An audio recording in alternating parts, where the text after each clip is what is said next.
Welcome to Food Justice, Scholar-Activism, Activist Scholarship, Exploring Synergies in the Work. This was a virtual panel discussion and participatory conversation that was part of the American Association of Geographers virtual conference on April 7th, 2020.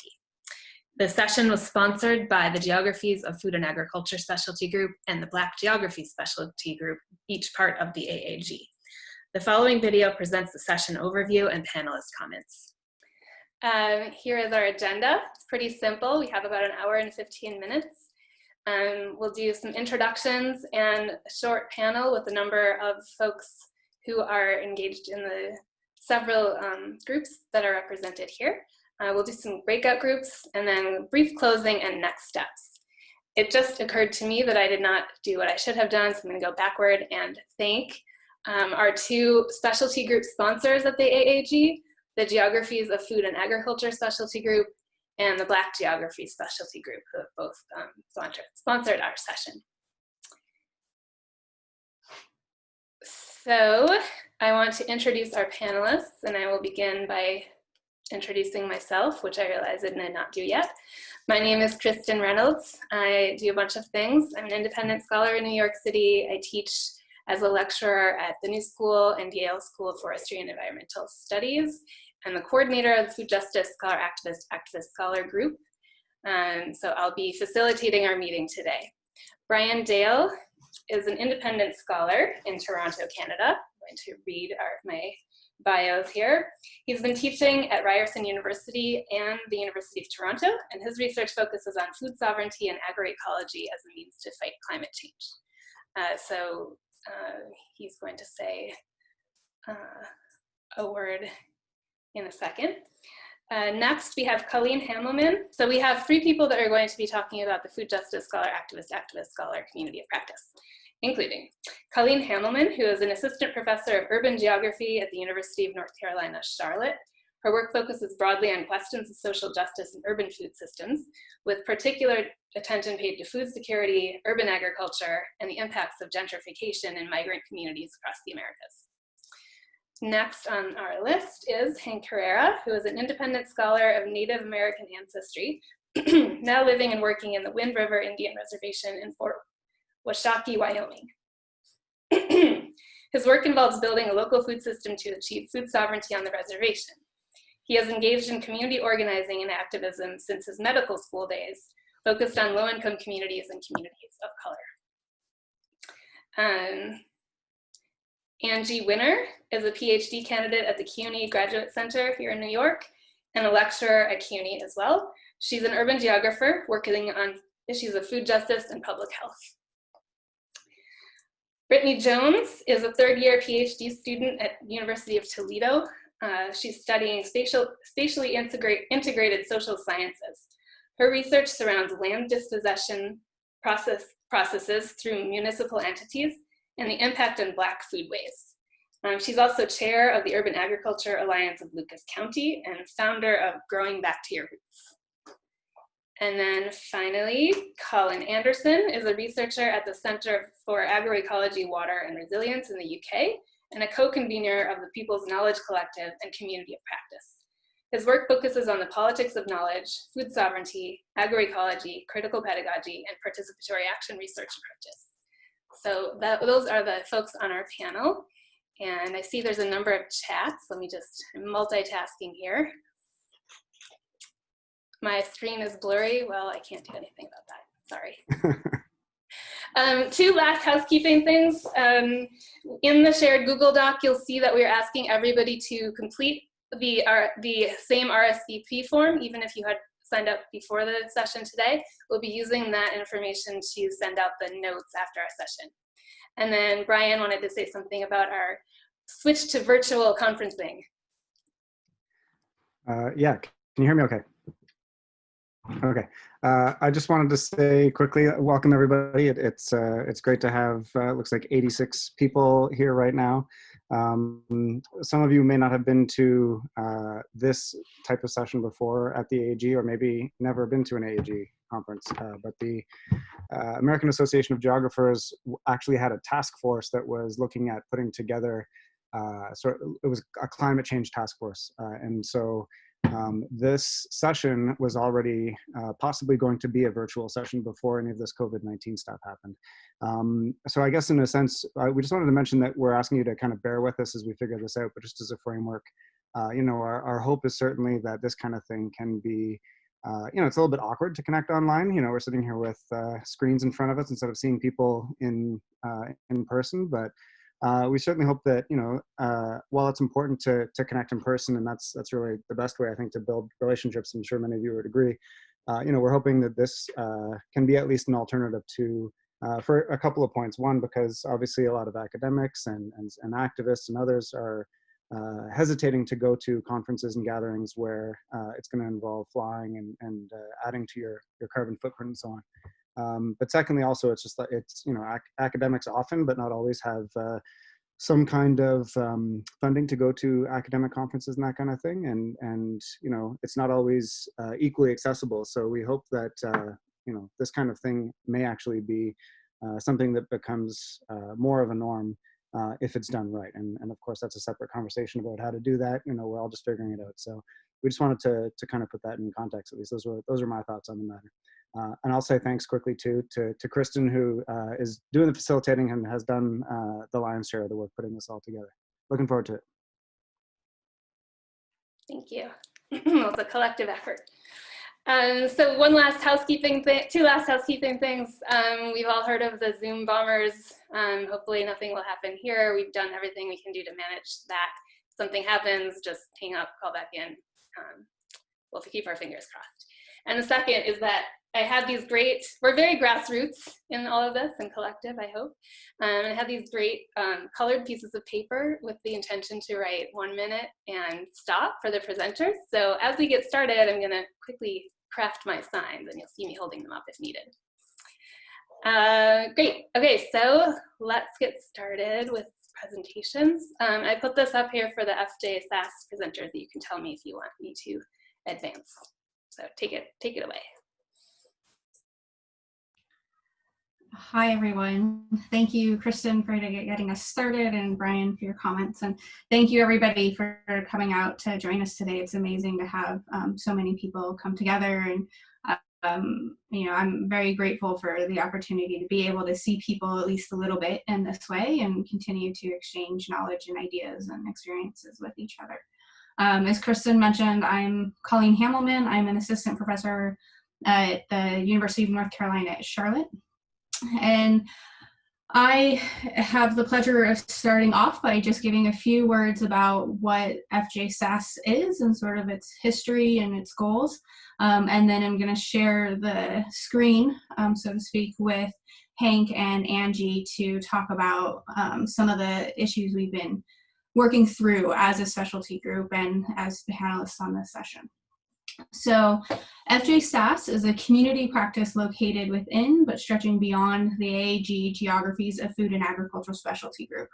It focuses on the intersections between food justice scholarship and activism, the meaning and scalability of food justice, productive questioning of the dichotomy between activist and scholar, recognition of experience-based food systems expertise, and the potential roles of academics, academic work, and geography for advancing food justice goals.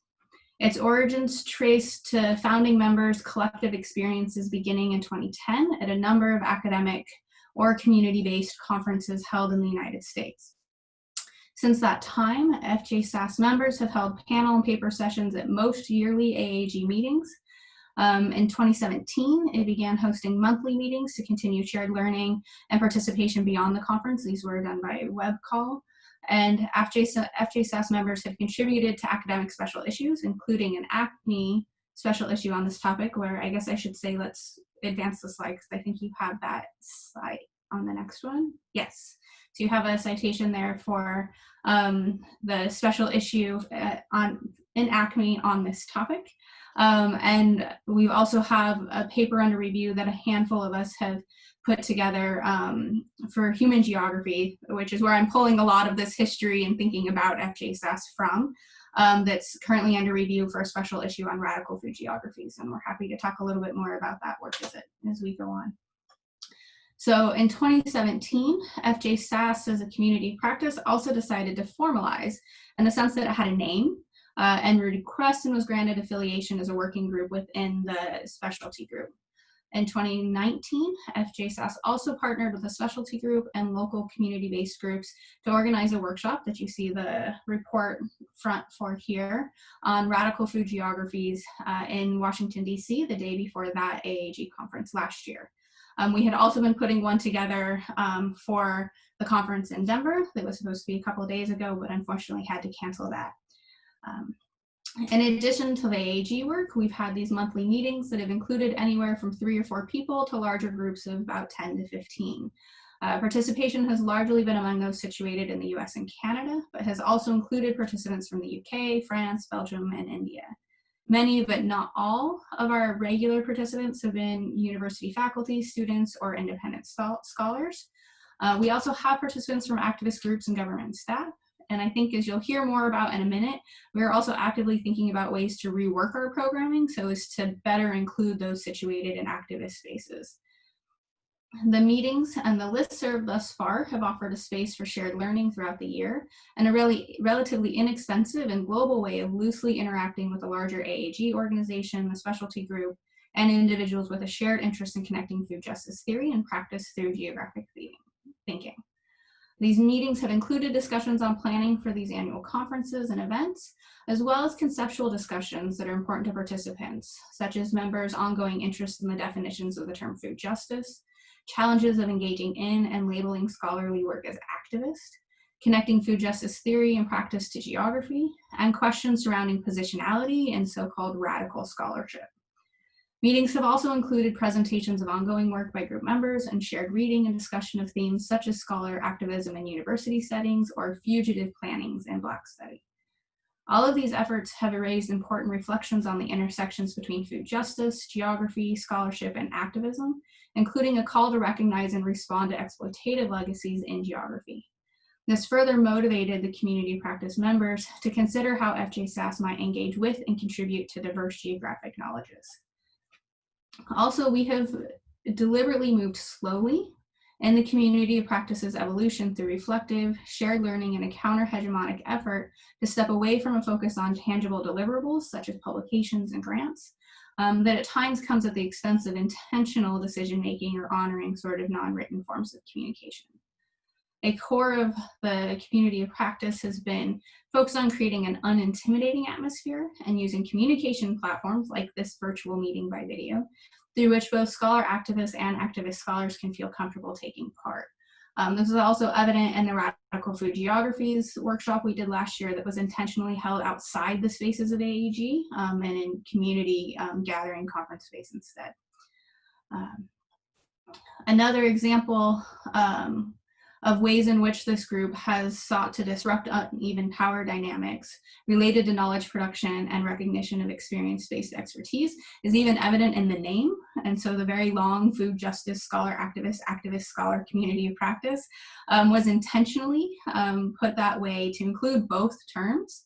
And specificity was chosen over succinctness when naming the group because we're committed to the practice of food justice in all aspects of our collective work, including recognizing how words and actions reflect theories about recognition.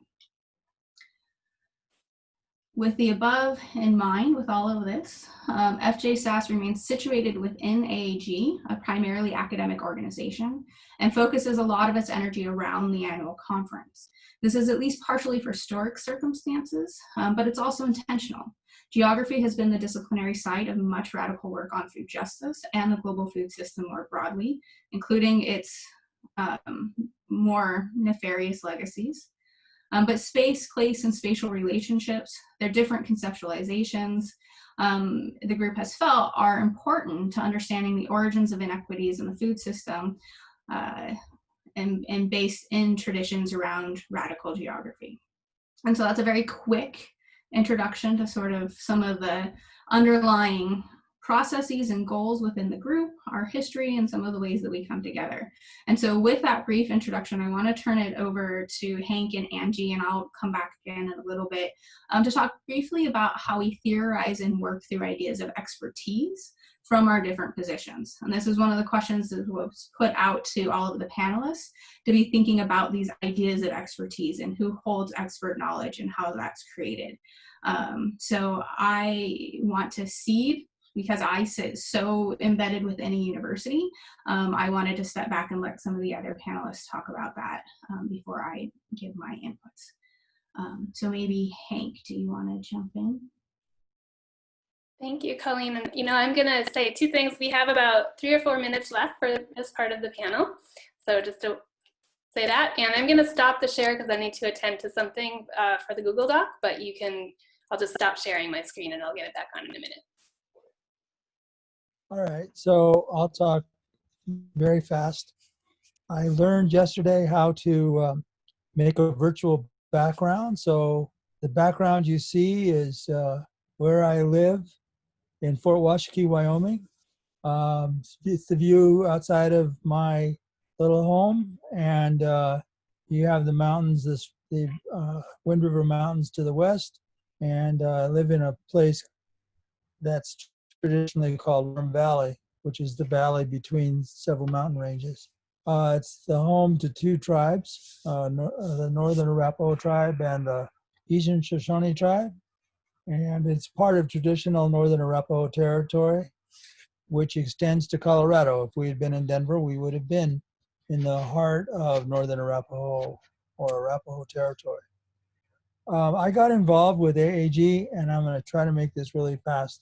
Beginning in, I think it was 2012 or 2013, with the first Yale Food Symposium, a group of us involved with an activist project across 5 sites in the United States made a presentation, and we were challenged by a very deeply embedded academic as to why we were even there, because she didn't expect anybody but academics.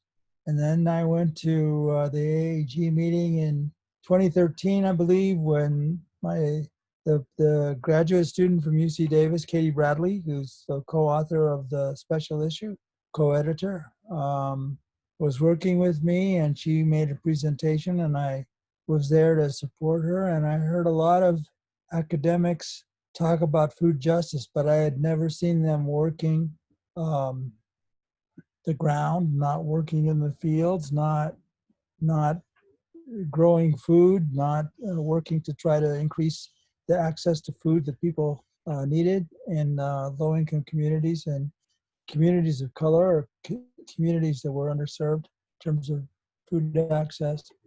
And just to try to sum it up, it made me angry that there were people who had the privilege from their academic base to basically define reality using the framework of the social construction of reality, a sociological concept, for everybody else.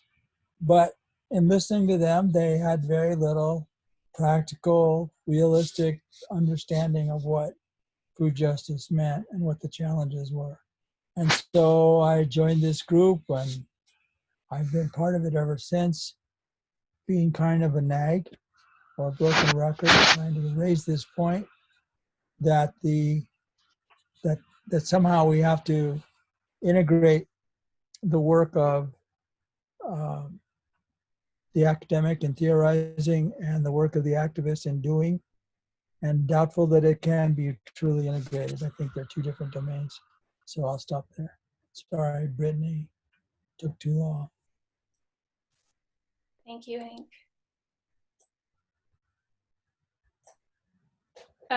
Angie, were you going to make some comments, or do we move on to Brittany next? Oh, sorry, Angie. That's fine. I mean, we're running out of time, right? So that would be fine with me if we have to move on. Do you want to just say you have a minute, or yeah, we don't have to? No, it's fine. Hi, I'm Angie. I'm relatively new to FJSAS. I joined after AAG last year. And during this year that I have been participating, In the meetings, I have been working on developing a network that would be geared towards, towards graduate students and assistant professors, but also obviously frontline activists and emerging food justice scholars. This is still in the developing phase, but we are hoping that it could be a place to exchange knowledge and build connections, and also to ask questions and just learn and share experiences. Yeah, so I think I'm going to stop here. Thank you very much. Thanks to all three of our speakers representing FJ SAS, as we started calling it. I'm going to come back to sharing my screen again now and welcome Brittany, who is amazing because she is part of FJ SAS and she's also part of Blackademics. So she is going to tell us more about the group called Blackademics. Thanks, Kristen, and good evening to everyone. And thank you for coming to our panel today and our discussion. So I hope that you also get a good information as far as what we're doing in terms of food justice and food advocacy. So as Kristen had mentioned, I am a third-year PhD student who is studying Black foodways within Toledo and Dayton. In addition to this, I am also new to FJ SAS. I joined last year and also have been in collaboration and new to Blackademics as well. So it's definitely a big going back and forth and trying to really merge those two together as I go throughout my research. But more about the National Black Food and Justice Alliance, which is actually the overarching organization to Blackademics, where it is a coalition of Black-led organizations working towards cultivating and advancing Black leadership, building Black self-determination, Black institution building, and organizing for food sovereignty, land, and justice. Where Blackademics come in is that we are a group that basically adds the research and the collaboration as far as information and analytical skills dealing with land dispossession, food justice, food sovereignty within Black foodways. So as I said before, this is definitely something new to me, but FJ SAS, and well, not FJ SAS, but Blackademics in general have formed 2 years ago at the MBFJA. And the overarching purpose of that, again, is not just to do research, but also to bring together a social function.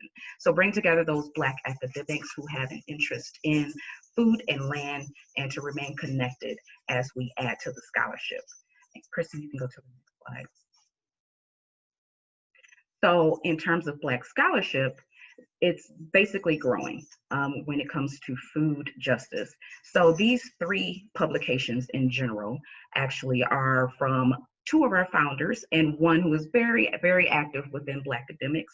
So Dr. Ashante Reese and Dr. Monica White were both the co-founders of Blackademics. And so they are the brainchild basically of this. And what we're trying to do now is get more of a consistency.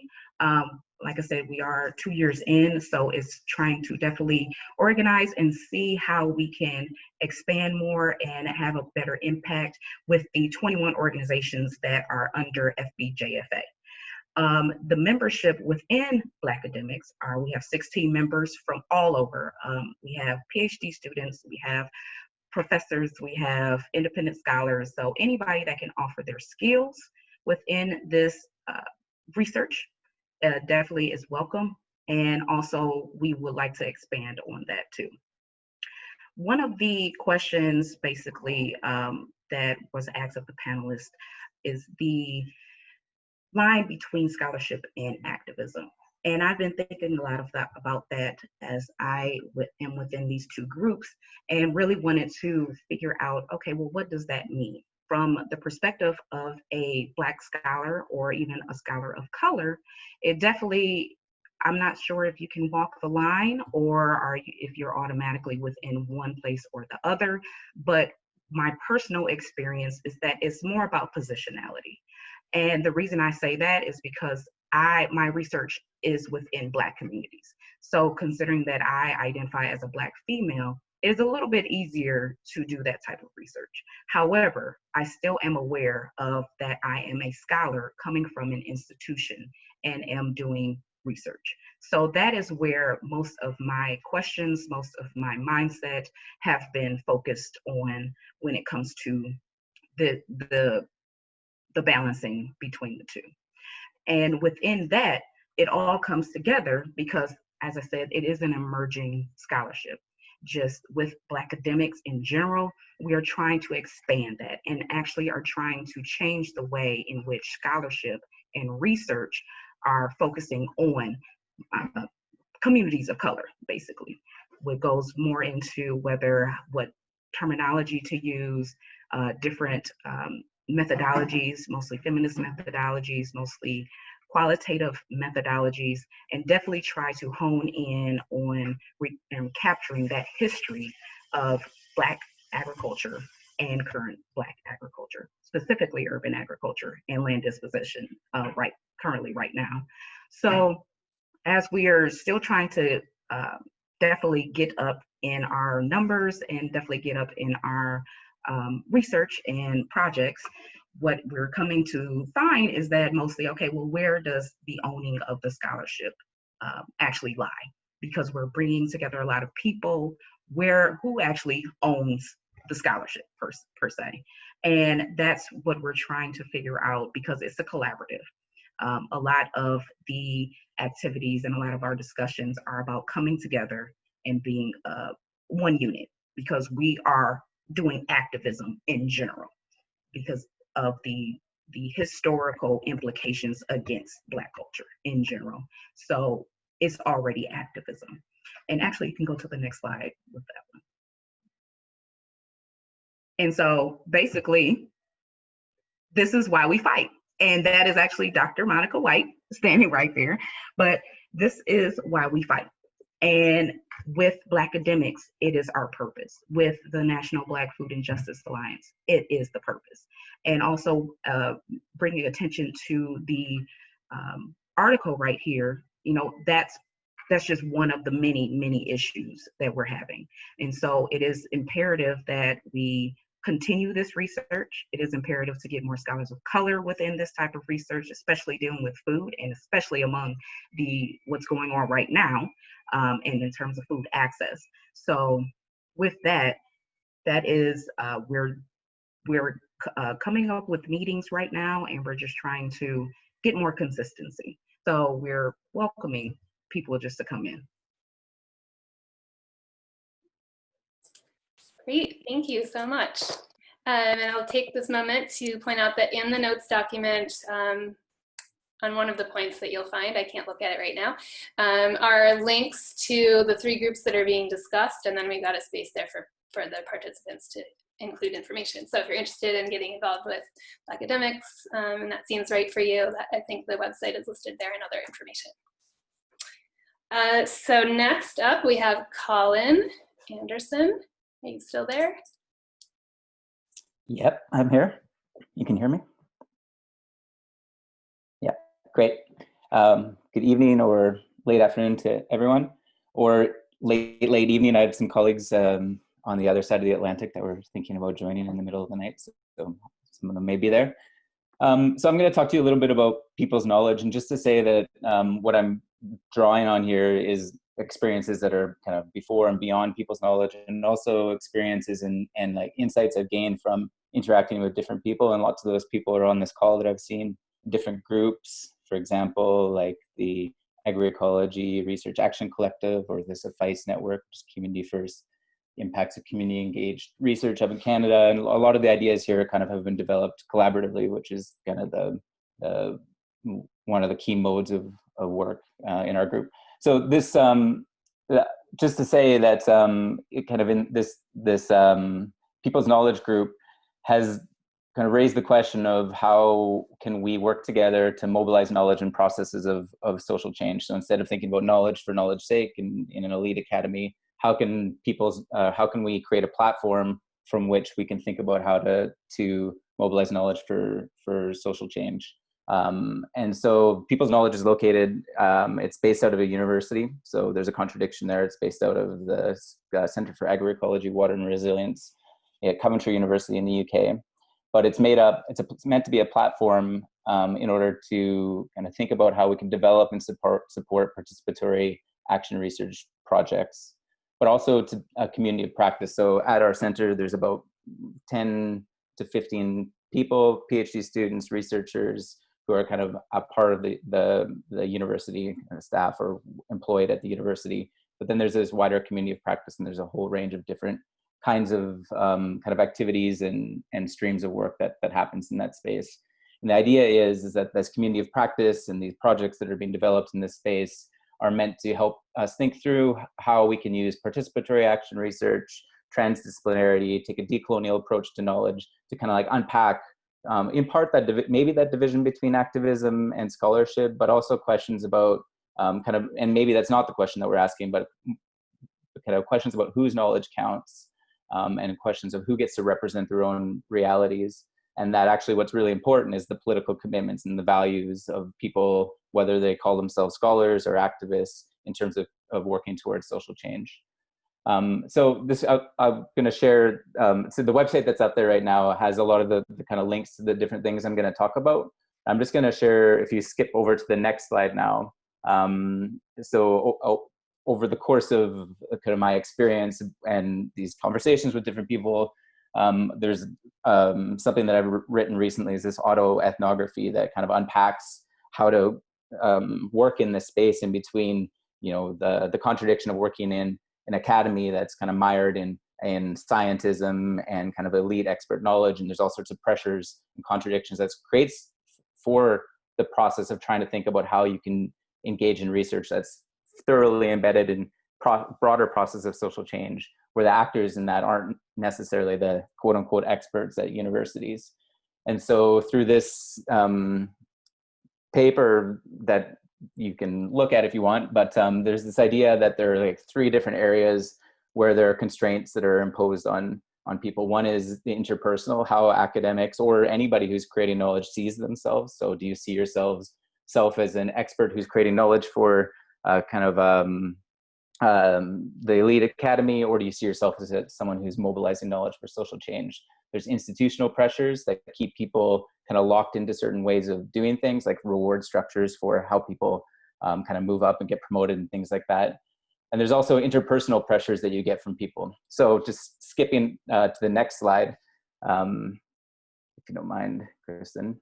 So within each of those things and at People's Knowledge, there are different ways that we're trying to address kind of each of those different constraints and think about ways to like pry open space through which, based out of the university and beyond the university in different places, we can create more opportunity and reduce some of these kind of barriers. So thinking about how skipping for the internalized, how we think about ourselves, that can be really influenced by the mentorship and peership relationships that we have within People's Knowledge. We do things, we've had a summer school where we bring people together to kind of really unpack the kind of the way that we talk about ourselves and the way to talk with one another. We also think about writing alternative ways about writing and putting kind of creating dialogue around alternative ways of being, creating different relationships between people that keep people away from individualized disciplinary elite knowledge. And then finally, there's this kind of institutional stream of things that, again, there are all these barriers that are created by institutions which force people into, again, acting as an individual, become an individual expert, or to go for funding that supports kind of elite knowledge production. And so what we want to do is contest some of those things and try to break down some of the boundaries within institutions. So this is really kind of a quick kind of scatter shot approach to like talking about a few of the different things within People's Knowledge that we're doing to address each of those kind of 3 kind of barriers, and not just barriers, but opportunities to kind of like open up space within within universities. And just to say that universities are only, of course, one space. And so in our group, we really want to kind of break down that idea and get people out of the spaces of the universities and get people based out of universities out and kind of immersed into social movements and in places where there are alternative institutions, alternative processes of knowledge production, knowledge workers who aren't paid to be knowledge workers, but are doing the work of social change and creating knowledge as activists and knowledge workers. So that's a general approach. I look forward to talking a bit more about it with whoever I get the chance to talk with in the small breakout group. Nice. Thank you very much. We hope that the panel comments were informative, and we welcome you to contact us for questions or follow up about the video discussion at fjscholaractivists@gmail.com. Thank you.